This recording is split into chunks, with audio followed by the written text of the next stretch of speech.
Bonjour, bienvenue pour cette vidéo d'information du 6 novembre 2020. Cette semaine a été marquée par la continuation de l'aggravation de la pandémie et l'augmentation du nombre de malades, ce qui a d'ailleurs laissé planer le doute sur la mise en place ou non d'un couvre-feu qui pour l'instant n'est pas instauré, peut-être le sera-t-il si tel est le cas, nous nous y adapterons bien évidemment. Cette semaine a surtout vu la mise en place de la fermeture d'un certain nombre de commerces dits non essentiels, situation extrêmement mal vécue parce que dans le cadre d'un confinement beaucoup plus light d'un point de vue économique, beaucoup plus modéré que le premier, celui-ci peut être ressenti comme une injustice par un certain nombre de commerces qui ont tout mis en œuvre pour sécuriser leur espace.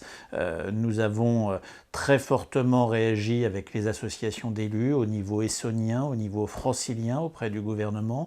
J'ai été reçu en conférence téléphonique avec les élus franciliens par Bruno Le Maire ce mercredi.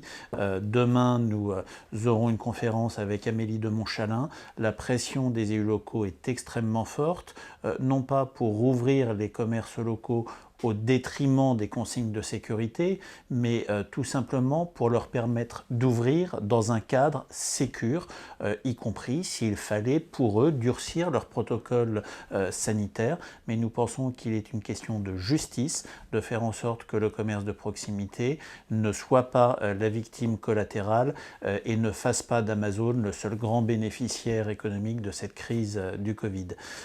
Parallèlement à cela, en ce qui nous concerne, nous avons cherché à profiter de cette occasion pour non seulement redynamiser notre marché, mais permettre que celui-ci puisse peut-être venir aider un certain nombre d'entre eux. Et dès demain, et je vous invite samedi à venir au marché pour faire vos courses, les marchés forains étant ouverts, un certain nombre de commerces mensois qui sont fermés du fait du confinement viendront vendre leurs produits sur notre marché. Qui dit confinement dit pour une commune en priorité la situation de ses écoles à gérer. Dans ce cadre-là, les équipes du centre technique municipal, en lien avec les directrices, ont été amenées à refractionner les cours de récréation de manière à permettre la création de zones, d'espaces pour limiter les brassages entre classes lors de ces espaces. La commune qui avait d'ores et déjà, au mois de mai dernier, acheté 2 masques pour chaque enfant de la commune de 6 à 11 ans, c'est-à-dire des écoles élémentaires, a décidé de racheter à nouveau 2 masques pour pouvoir les donner à vos enfants.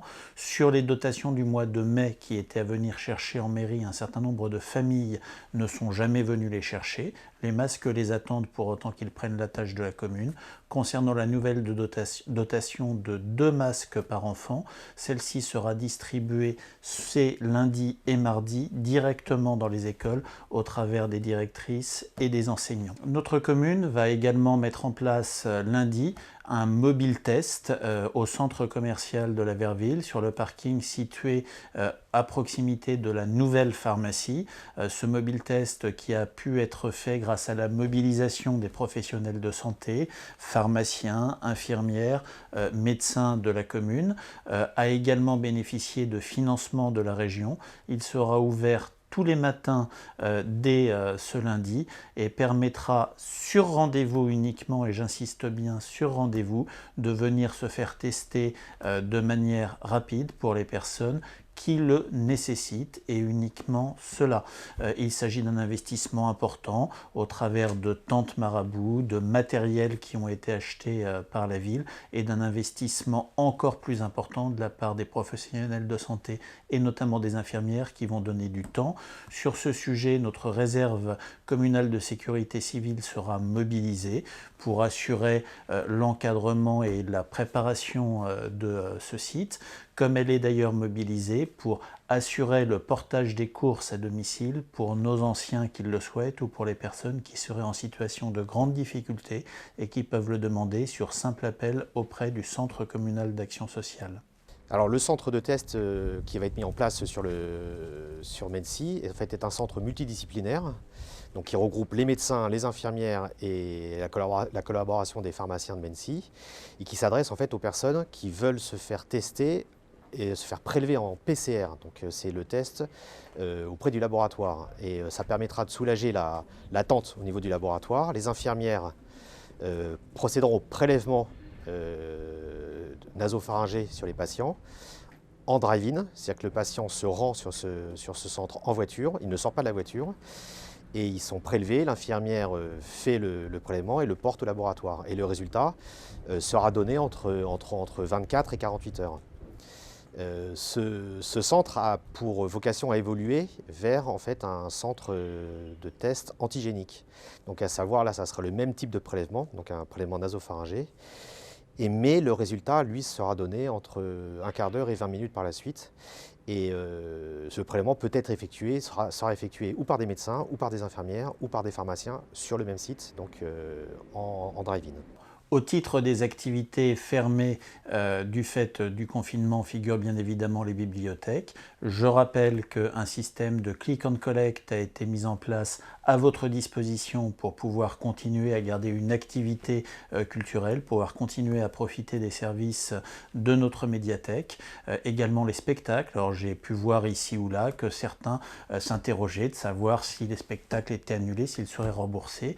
La meilleure chose quand on a une question, c'est d'appeler le service plutôt que d'aller s'épancher sur les réseaux sociaux. Bon, je sais bien que c'est un côté café du commerce 2.0, mais quand on veut une information, on va la prendre là où elle est, en appelant tout simplement le service, en adressant un mail. Les spectacles qui sont annulés purement et simplement seront bien évidemment remboursés. Les agents municipaux travaillent dur pour cela. Quant aux spectacles qui pourront être reportés, ceux-ci le seront. Et dans un certain nombre de cas, les services travaillent avec les artistes pour essayer de reprogrammer les dates plutôt que de les annuler. Et tant qu'une reprogrammation n'a pas pu être calée, il n'est pas possible de vous tenir au courant. Donc que chacun garde son calme et tout se passera très bien sur ce sujet-là. De même, afin de respecter les protocoles sanitaires qui nous sont imposés, de pouvoir également assurer le remplacement des agents malades ou des agents municipaux obligés de rester chez eux parce que cas contact, la commune, pour la semaine de la rentrée scolaire, a été amenée à fermer ses gymnases de manière à pouvoir redéployer nos gardiens pour pouvoir notamment, sur nos écoles, assurer un niveau de nettoyage, de propreté, de désinfection suffisant. Nous pensons pouvoir réouvrir dès la semaine prochaine un certain nombre d'entre eux à destination des scolaires, pas forcément sur les horaires et les amplitudes maximum que nous avons en temps normal, mais en tout état de cause, des créneaux seront remis progressivement à disposition des écoles, à disposition des scolaires, de manière à essayer de pénaliser le moins possible l'ensemble de la communauté éducative, sachant pour le coup que nos structures ouvertes, stades et terrains d'athlétisme restent bien évidemment ouverts et à disposition. Le confinement a également des conséquences sur les cérémonies patriotiques, celles-ci devant se tenir en comité restreint, avec uniquement les porte-drapeaux et les représentants, présidents des associations d'anciens combattants. Les cérémonies de commémoration du 11 novembre 1918 auront donc lieu cette semaine en comité extrêmement restreint.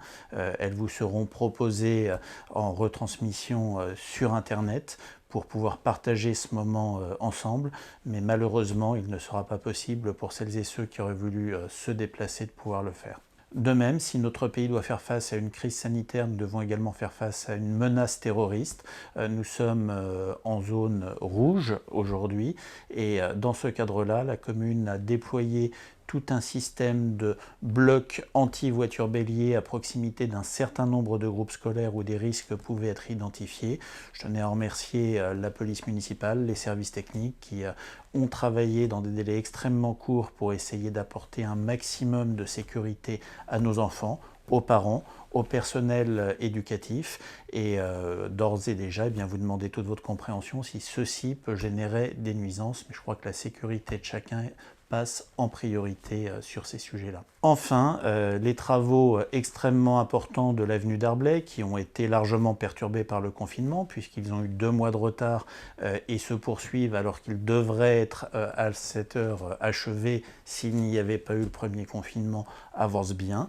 Des calendriers recalés de ces travaux indiquaient une fin dans le courant du mois de janvier. Nous espérons et nous pensons que celle-ci pourra intervenir avant les fêtes de fin d'année, avant Noël. Je rappelle que nous sommes sur des objectifs extrêmement importants, non seulement de requalification qualitative de cette avenue, mais également de création de pistes cyclables, de plantation d'arbres, d'augmentation des places de stationnement, d'économie d'énergie au travers de l'éclairage qui est déployé, de création de places avec des bornes de recharge électrique.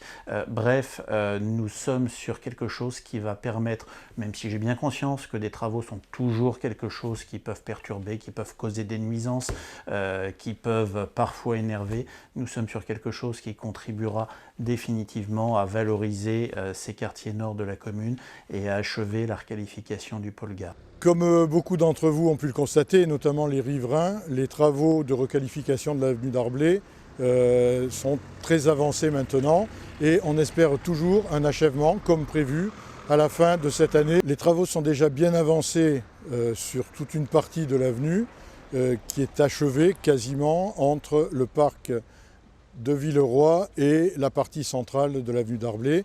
La zone des commerces est également bien avancée et on en est au stade où on installe le mobilier urbain.